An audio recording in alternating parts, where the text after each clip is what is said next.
Libraries, here with another YA First Chapter Friday read. This week we'll be reading something a little spooky. There's Someone Inside Your House by Stephanie Perkins. Chapter 1.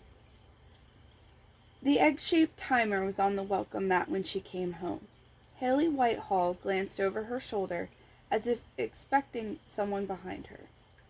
Far in the distance, a red combine rolled through the sallow cornfields. Her father. Harvest time. Her mother was still at work too, a dental technician at the only practice in town. Which one of them had left it here?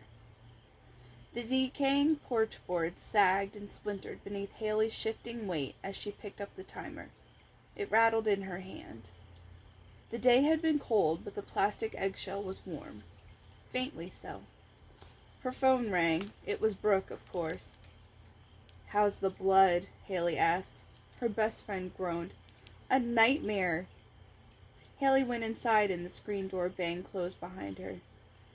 "Any chance that means Mrs. Colfax will drop it?" She marched straight to the kitchen, slinging her backpack into its black and white checkerboard floor. Sustenance.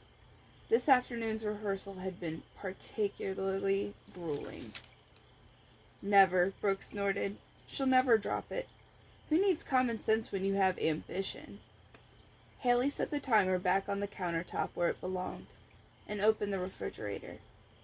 Normally I'd argue for ambition, but I'm really not looking forward to being drowned in corn syrup. If I had the money, I'd buy the professional grade stuff myself. Cleaning up the auditorium will be hell, even with all the tarps and plastic sheeting. Most theatrical productions of Sweeney Todd used at least some amount of fake blood. Razors with hidden squeeze bulbs, gel capsules in the mouth, false clothing fronts to conceal blood-stained doubles underneath. Additional mayhem could be implied with red curtains or red lights or frenzied crescendo of screaming violins. Unfortunately, their high school's music director, Miss Colfax, had an unquenchable zeal for drama by all its definitions. Last year's production of Peter Pan, for which she'd rented actual flying harnesses all the way from New York City, had resulted in the broken bones of both Wendy and Michael Darling. This year, Miss Colfax didn't just want the demon barber to slit his customers' throats. She wanted to shower the first 3 rows with their blood. She referred to this section of the auditorium as the splatter belt. Brooke was the stage manager. An honor for sure, but it came with the impossible task of trying to steer Miss Colfax towards sanity. It wasn't going well. Hayley held the phone to her ear with her shoulder as she loaded her arms with packages of deli-sliced turkey and provolone, a bag of pre-washed lettuce, and a jar of Miracle Whip. "Shayna must be flipping out." "Shayna's definitely flipping out," Brooke said. Shayna was their temperamental, often volatile, costume designer. It was hard enough to find decent costumes in rural Nebraska with budget of 0, but now she had to deal with blood stain removal on top of it. Poor Shayna. Hayley dumped the ingredients onto the counter. She grabbed the closest loaf of bread, wheat with some kind of herb, which her mother had baked the night before. Her mother baked her relaxed. She used a bread maker, but still, it was nice. "Poor Brooke," Brooke said. "Poor Brooke," Hayley agreed. "And how was Jonathan today? Any better?" Hayley hesitated. "You didn't hear him?" "I was running splatter tests in the parking lot." Hayley was playing Mrs. Lovett, and Shayna's boyfriend Jonathan was playing Sweeney, the female and male leads. Still, only a junior, Hayley had been getting leads in drama club and solos in show choir for the last 2 years. Both as a performer and a powerful contralto, she was simply better than her peers, a natural, impossible to overlook. Jonathan was above average, and he was charismatic, which helped his stage presence. However, this particular musical was well beyond his capabilities. He'd been struggling with Epiphany, his most challenging solo song, for weeks. His transitions held all the smoothness of someone stumbling across a bull snake in a tool shed, but even those were nothing compared to the way he'd been massacring his duets. Brooke seemed to sense Hayley's reluctance to gossip. "Oh, come on. If you don't spill, you'll only make me feel guilty for venting about everybody else." "It's just..." Hayley spread a gloppy coat of Miracle Whip onto the bread, and then tossed the dirty butter knife into the sink. She'd wash it off later. "We spent the entire rehearsal on a little priest. And not even the whole thing. The same few bars over and over and over. For 2 freaking hours. Yikes. You know that part where we sing different lines simultaneously, and our voices are supposed to be like tumbling over each other in excitement? When Sweeney finally figured out that Mrs. Lovett wants to dispose of his victims by baking their flesh into pies?" Brooke's voice was a wicked grin. "It was a disaster." Hayley carried her plate into the living room, but she didn't sit. She paced. "I don't think Jonathan can do it. I mean, I seriously think his brain can't do it. He can sing in unison. He can sing harmony. Sort of." "Sort of," Hayley conceded. "But if someone else is singing different words, he keeps stopping and restarting like he's trying to work through an aneurysm." Brooke laughed. "It's why I left early. I couldn't take it anymore." Hayley swallowed a huge bite of turkey. It was a balancing act, cradling the phone, holding the plate, eating the sandwich, pacing the room. But she didn't notice. She was worried. Jonathan shouldn't have gotten the part. "Do you think I should call him and apologize?" "No."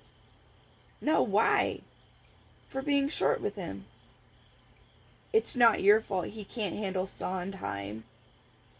This was true, but Hayley still felt ashamed for getting so frustrated, for walking out of rehearsal.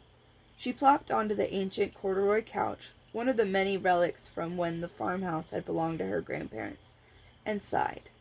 Brooke said something else in best friend solidarity, but Hayley's phone chose that moment to do its usual thing. "What'd you say? My connection is going in and out." "So call me from the landline." Hayley glanced at the cordless, which was perched on an end table only a few feet away. Too much effort. "It's fine now," she lied. Brooke circled the conversation back around to her current hardships as stage manager, and Hayley allowed herself to drift away. She could only hear a third of Brooke's ranting anyway, the rest was static. She stared out the windows and finished her sandwich. The sun hung low on the horizon. It shone through the cornfields, making the brittle stalks appear soft and dull. Her father was still out there, somewhere. This time of year he didn't let a single ray go to waste. The world looked abandoned. It was the opposite of the loud, colorful, enthusiastic group of people she'd left behind at school.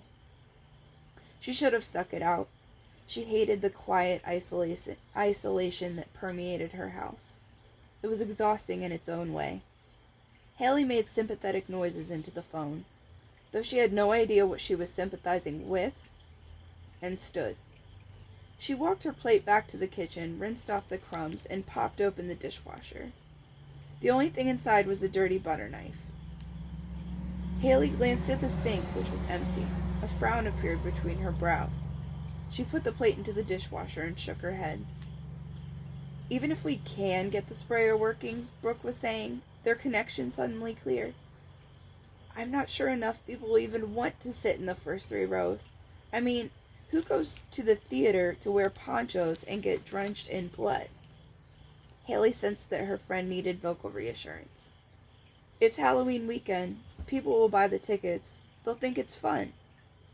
She took a step towards the stairs, toward her bedroom, and her sneaker connected with a small, hard object. It shot across the floor tiles, skidding and rattling and clattering and clanging until it smacked into the bottom of the pantry. It was the egg timer. Hayley's heart stopped just for a moment. An uneasy prickling grew under her skin as she moved towards the pantry door, which one of her parents had left ajar. She pushed it close with her fingertips and then picked up the timer slowly, as if it were heavy. She could have sworn she set it on the countertop. but she must have dropped it on the floor along with her backpack. Still listening?